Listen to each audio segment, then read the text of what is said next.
I never imagined the night I planned so carefully.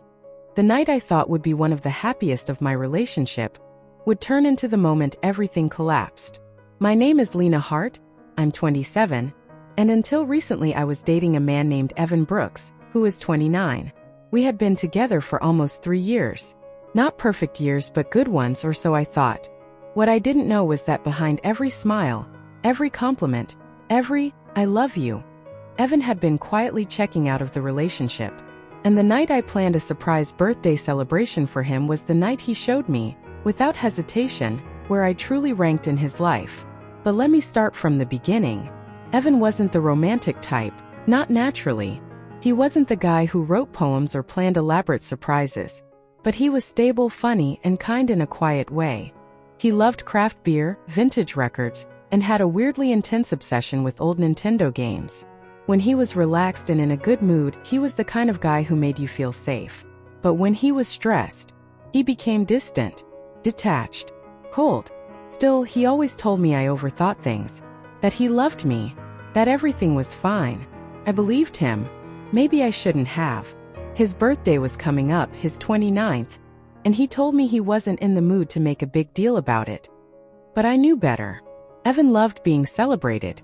He loved attention when it was on his terms, and he always talked about his favorite restaurant, Rivercrest Cellar, a cozy, dimly lit place that served the kind of food people post on Instagram and pretend they're food critics.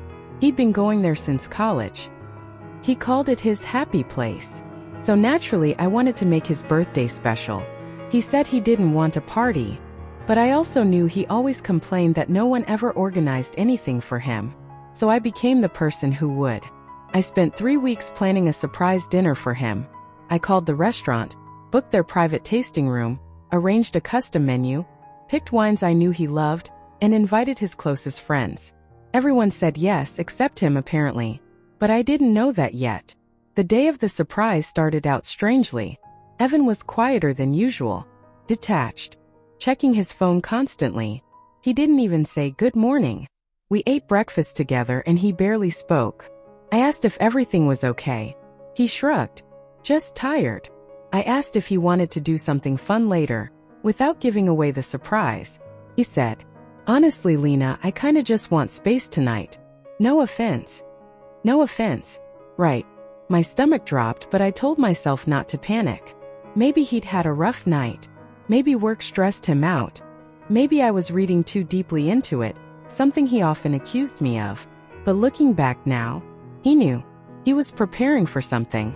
Something I didn't see coming. Evan spent most of the afternoon in the bedroom napping.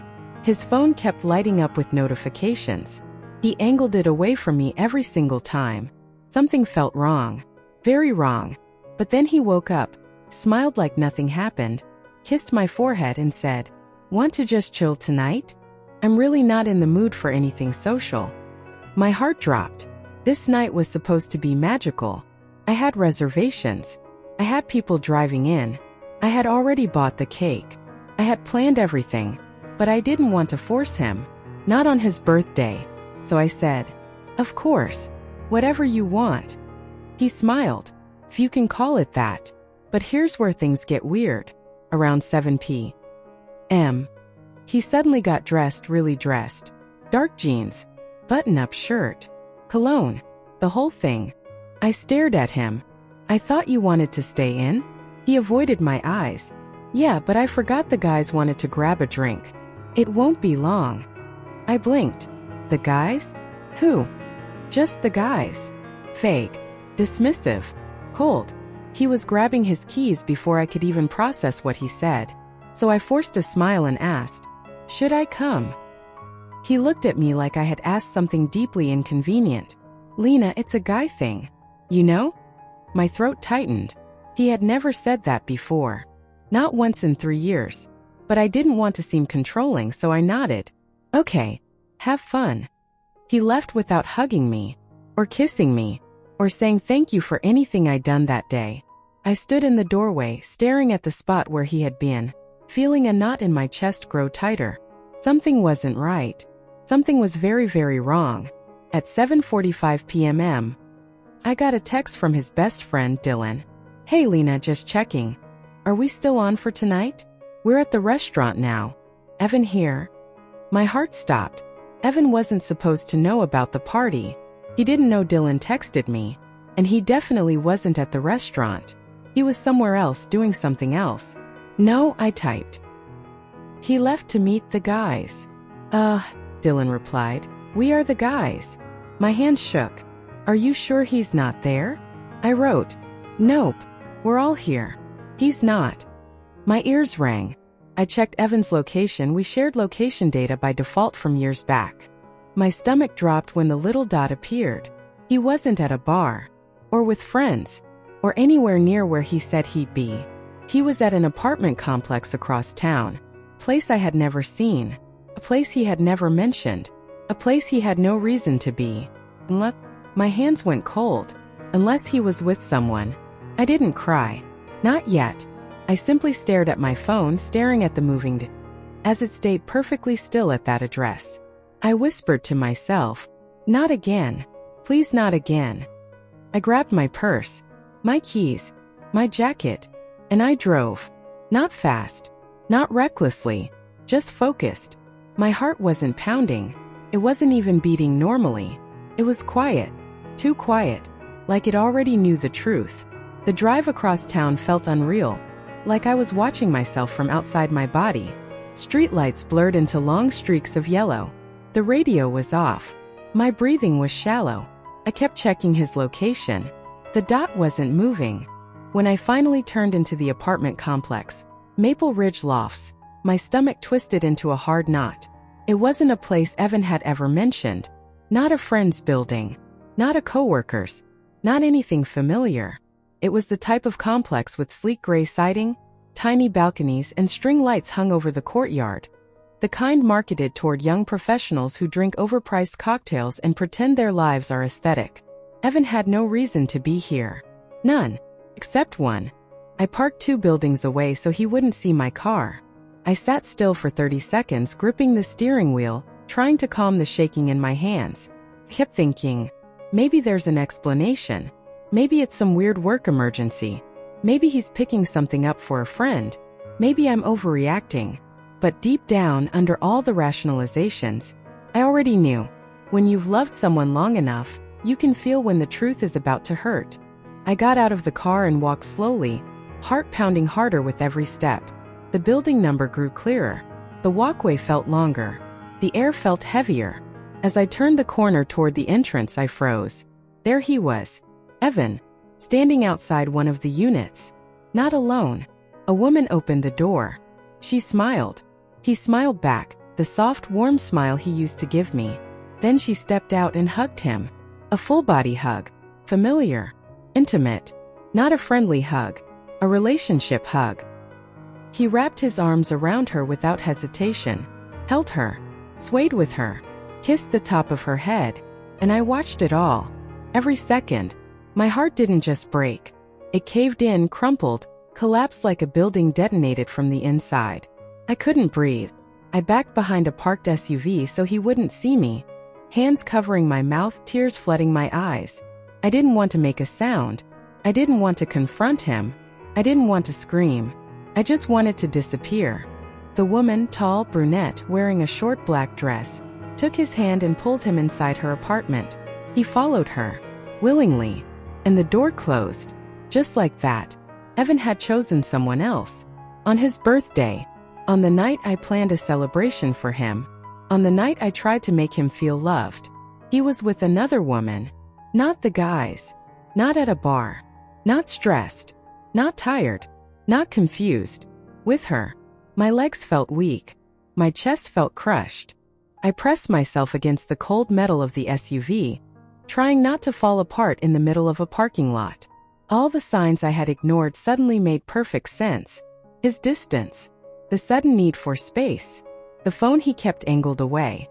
The changed behavior. The weird mood. The lies. He wasn't withdrawing from life. He was withdrawing from me.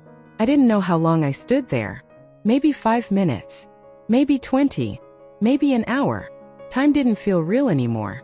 Eventually, I forced myself to walk back to my car. I shut the door, locked it, and finally let myself cry deep, wrenching sobs that shook my entire body.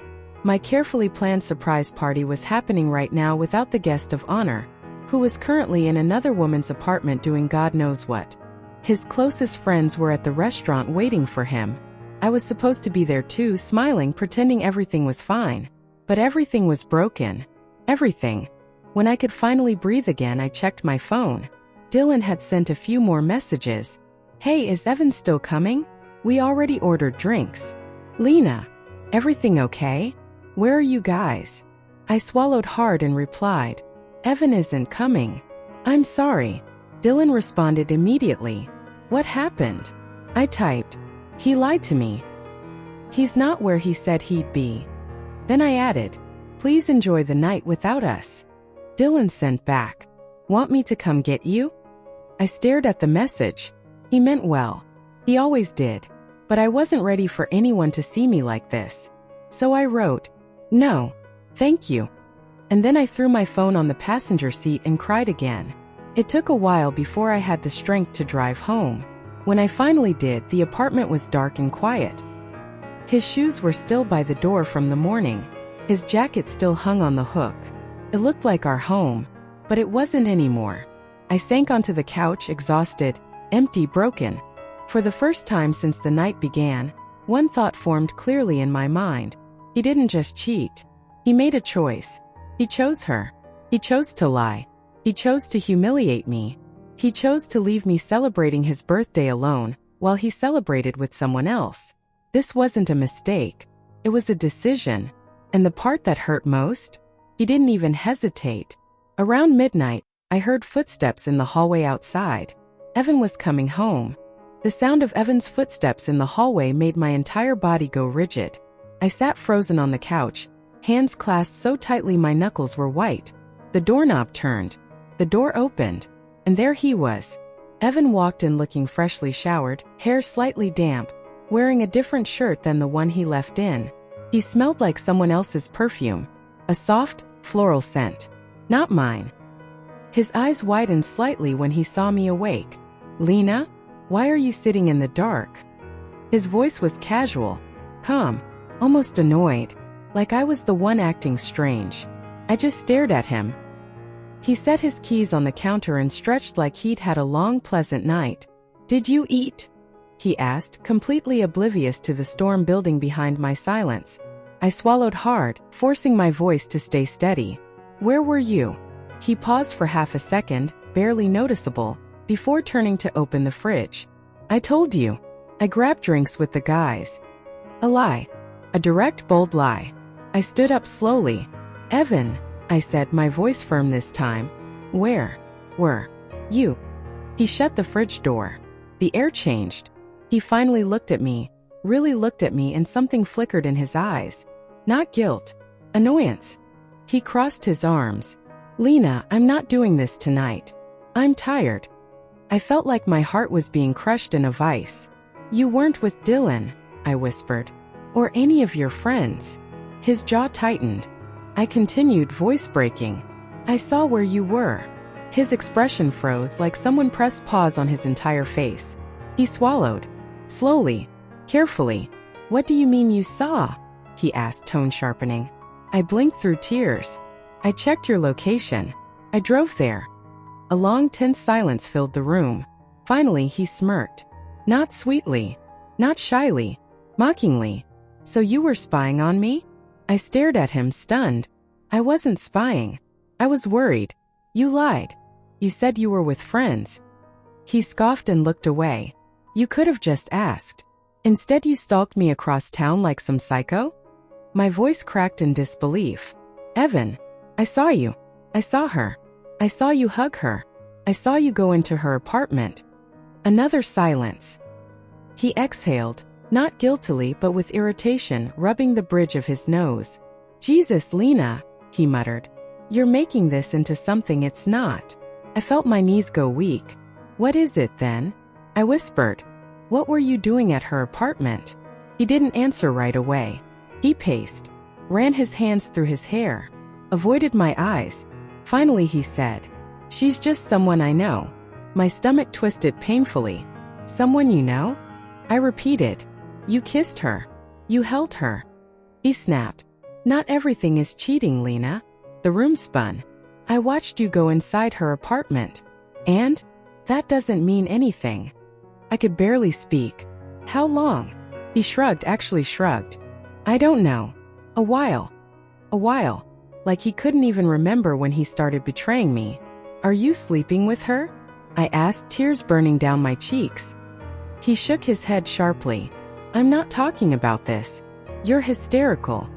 I stepped back as if he'd slapped me. Hysterical. I repeated softly. He raised his voice. What did you expect? You show up uninvited, lurking in a parking lot like a stalker. Of course this blew up. I stared at him in shock. He wasn't sorry. He wasn't apologizing. He wasn't trying to explain. He was shifting the entire blame onto me. This isn't about me following you, I said quietly. It's about you being with another woman. He rolled his eyes. I knew you'd react like this. This is why I didn't tell you. I laughed, a broken, painful laugh. Tell me what, Evan? That you're cheating? That you spent your birthday with someone else? That you lied to me all day? That you stood me up on the night I planned a surprise party for you? His expression changed. Slightly. A tiny hint of alarm. You planned what? I wiped my tears with the back of my hand. A party. At Rivercrest Cellar. With your friends. They waited for you. He blinked. You did all that? Yes, I whispered. For you. He looked confused. Not moved. Not touched. Just confused. Why would you plan something like that? He asked. My heart shattered in slow motion. Because I loved you, I said softly. Because I thought you deserved something special. He huffed out a breath, annoyed again. You should have told me.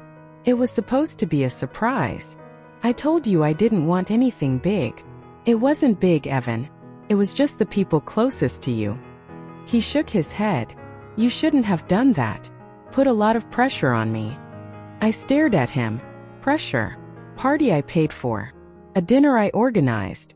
A night I created to make him feel loved. Pressure. Not kindness. Not effort. Not love. Pressure. I felt something inside me snap. Quietly. Finally. I whispered. Are you in love with her? His silence was the answer. He didn't say yes. He didn't say no. He just didn't deny it. And that was worse than anything else. He finally muttered. Lena, things haven't been good between us. I blinked. What? You know that, he said, shrugging. You're emotional. You're intense. You're always reading into everything. I felt sick. So you cheated on me because I'm emotional? He raised his voice again. I didn't cheat. I stared at him, my voice barely audible. Then what would you call it? He didn't answer. Not because he didn't know the answer, but because he didn't want to say it out loud. He grabbed his jacket. I'm going to stay at a friend's place tonight. You need to calm down. Calm down.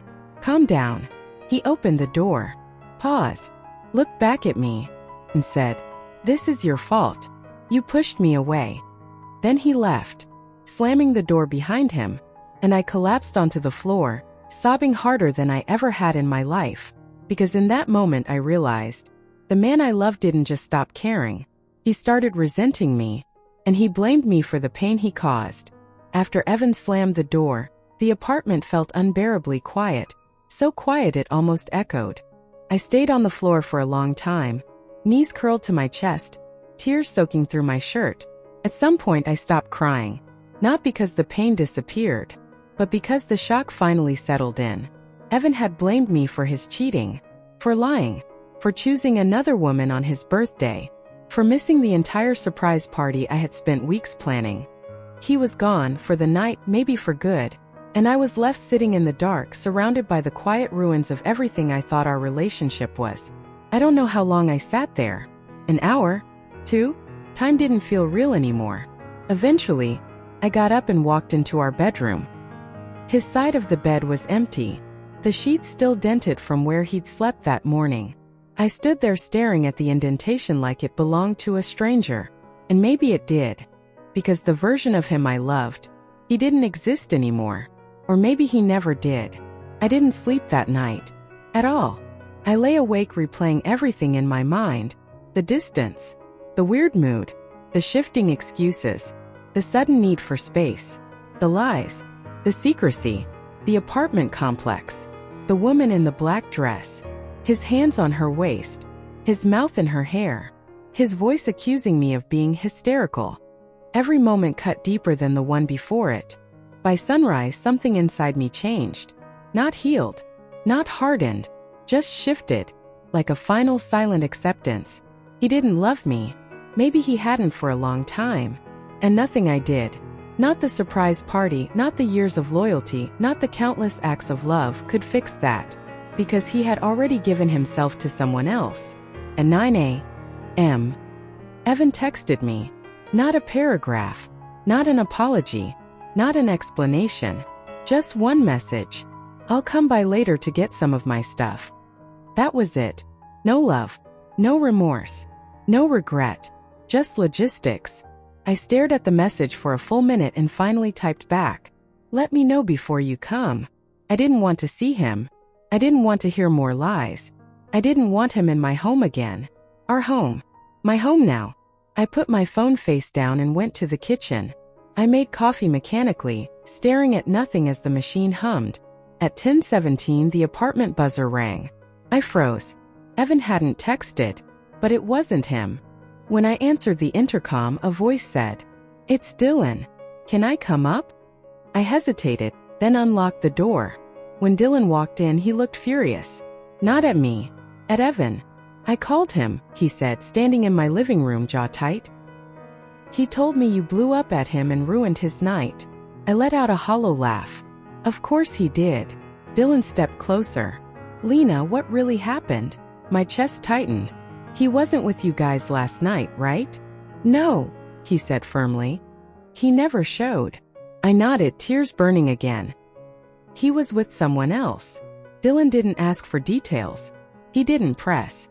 He just said quietly, "I'm sorry. You didn't deserve any of this." And for the first time since everything happened, someone finally validated the truth. I cried, but softer this time. Dylan hugged me gently and said, "If you ever need help, call me. Doesn't matter what time." It didn't fix anything, but it helped. A little. About an hour after Dylan left, Evan arrived. He knocked instead of using his key, a small detail that hurt more than it should have. When I opened the door, he looked irritated, not guilty. He didn't ask how I was. He didn't ask to talk. He walked straight to the bedroom and began grabbing clothes, cables, chargers, shoes, stuffing everything into a duffel bag. I stood in the doorway watching him. He never looked at me. Not once. Not until he zipped the bag and slung it over his shoulder. When he finally did turn, his expression was blank. Not sad. Not conflicted. Just done. "Lena, this isn't working," he said simply. "We haven't been happy." I couldn't help it, I laughed. "Cold. Broken." "You haven't been happy," I corrected. "I wasn't given a choice." He shook his head. "You're twisting things." I whispered. "You cheated." He didn't deny it. He didn't apologize. He didn't take responsibility. Instead, he said, "People grow apart. It happens." I stared at him, the man I loved for 3 years, and truly saw him for the first time. Not as my boyfriend, but as the coward he really was. A man who chose deception over honesty. A man who blamed me for his betrayal. A man who wanted to leave long before he had the courage to actually do it. He walked toward the door, paused, and said, "I think this is for the best." Then he left. No goodbye. No last look. No closure. Just the door clicking shut, quietly final, cold. I sat down on the couch, the stillness closing in around me. But something felt different now. The grief didn't crush me the way it had the night before. The tears came, but they didn't drown me. Because the truth finally settled in. I didn't lose someone who loved me. I lost someone who was already gone. I lost someone who had stopped choosing me long before I realized. I lost someone who didn't deserve the version of love I gave him. And strangely, that truth brought a small sliver of clarity. A sliver of peace. A sliver of freedom. The surprise party I planned for him? The dinner reservation? The custom menu? The cake? All of it was wasted on someone who didn't value me. But none of it was wasted on me, because planning that night and watching it fall apart showed me everything I needed to know about Evan and everything I needed to learn about myself. I deserved better. I always did. I just didn't see it until now. And as painful as the truth was, set me free.